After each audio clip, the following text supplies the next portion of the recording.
also like to extend a very warm welcome this morning to a whole bunch of people who've made their way to be with us. Llew O'Brien, the Federal Member for Wide Bay. Good morning, Llew. Ted O'Brien, sitting next to him, the Federal Member for Fairfax. Good morning, Ted. Mark Ryan, the State Minister, Police and Corrective Services and Minister for Fire and Emergency Services. Where are you, Mark? Mark's in front of us, thank you. Everybody knows Sandy. Sandy Bolton, the Member for Noosa. Welcome, Sandy. State Member for Noosa, I should say. John Bolger, the Assistant Commissioner, Queensland Fire and Emergency Services. John, where are you? Thank you, John. Noosa Mayor Clare Stewart. Good morning, Clare. Good to see you. And also Noosa Councillors Karen Finzel. Where are you, Karen? Hi, good morning. Amelia Lorentson. Amelia, hi. And Tom. Is it Wegener? Did I pronounce that right, Tom? Yeah, good. Thank you very much. Sorry about that if I got it wrong.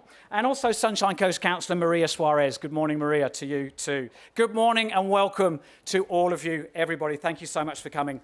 I'd also like to acknowledge the Queensland Fire and Emergency Service, pretty important for what we're about to do this morning, for all their support here today, and also the venue, Noosa Aerodrome, for allowing us to host this event on their property this morning. Now welcome John Bolger, the Assistant Commissioner, Queensland Fire and Emergency Services.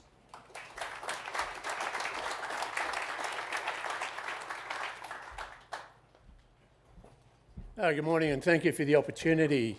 I'd like to start to acknowledge our Minister, the Honourable Mark Ryan, who, along with Fire and Emergency Services, also has a portfolio of police and corrective services. So thanks, boss. Also, I'd like to acknowledge your federal, state and local counterparts for being here. Also, when you get the chance later today, they're all out in the field, but can you please also thank our volunteers? Our volunteers from the Rural Fire Service have given their time today to come along and be part of this event. So please, when you get the chance, say thank you. Queensland Fire and Emergency Services are a rather, in my mind, potent and efficient machine. We touch pretty much every single part of Queensland. We've got our red trucks looking after the urban environment, and we've got 1,400 rural fire brigades right across Queensland, crewed by about 31,000 amazing volunteers. And when we look at the last fire season, we might say in my industry we enjoyed recently a relatively mild fire season. We had Fraser Island, of course, and we had our fires, no doubt about that. But we weren't confronted with the two catastrophic fire seasons of the years before. And if we follow the science of climate change, if we follow patterns all around the world, those two previous fire seasons, they look like becoming our norm. And they've become the norm with large, uncontrolled fires. And a great way to get in and step and intervene in those is an early detection.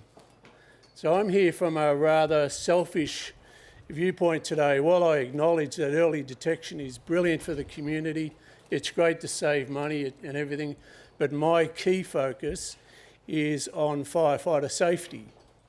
So fortunately, we haven't lost an operational firefighter in Queensland for many years, and a lot of that gets down to the dedication and training of our crews.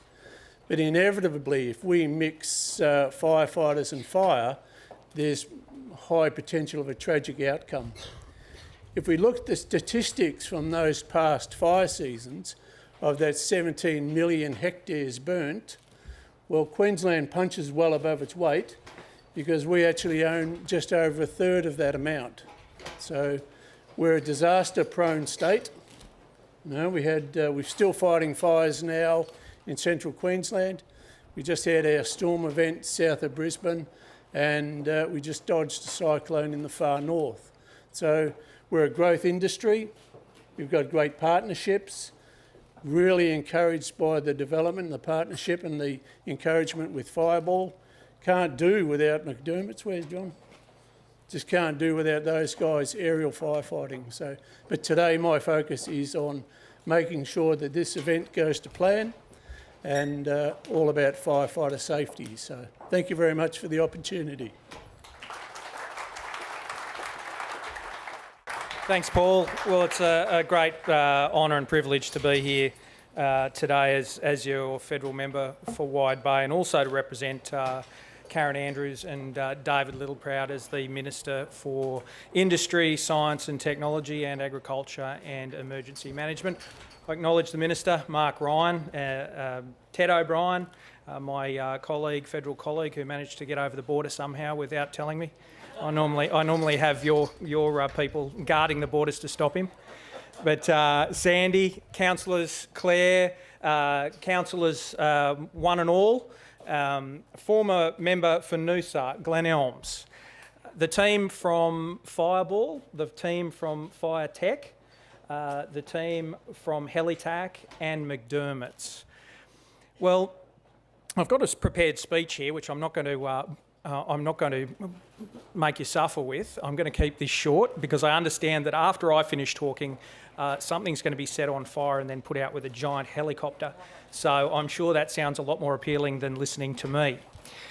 But the reality is, what John just said about our new norm is the fact. Regardless of what your views are on climate change, things are getting more intense, more frequent and severe, and we need to adapt. Now, adapting as a human race is something we've done since the human race began.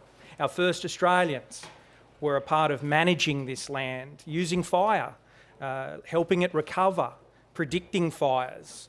This is something we've always done, and as a people, as a human race, we should be nurturing the innovations that are there and being developed through next technologies like artificial intelligence, so we can protect our communities and environment better. We all have the terrible disaster of last summer fresh in our minds, the immense social, human, environmental cost of that. And as a government, we're responding to that. We're setting up a recovery agency in cooperation with the states to make sure that the many billions of dollars we're allocating to that are directed appropriately and most effectively. We're funding innovations like Fireball, Fire Tech, and helping out other industries through our Entrepreneurs Fund. We've dedicated $1 million jointly to Fire Tech and Helitac and Fireball. $1.8 million in cooperation with the state government for a Fire Tech facility and operations with the Noosa Council. These are all such important measures that we need to do to address this. And Chris Boden from Fire Tech up the back there, I acknowledge the great work that you're doing. So please enjoy the demonstration. I can see that this is the hurry up for a politician that on steroids, they've set the fire going already. So that's my cue to shut up.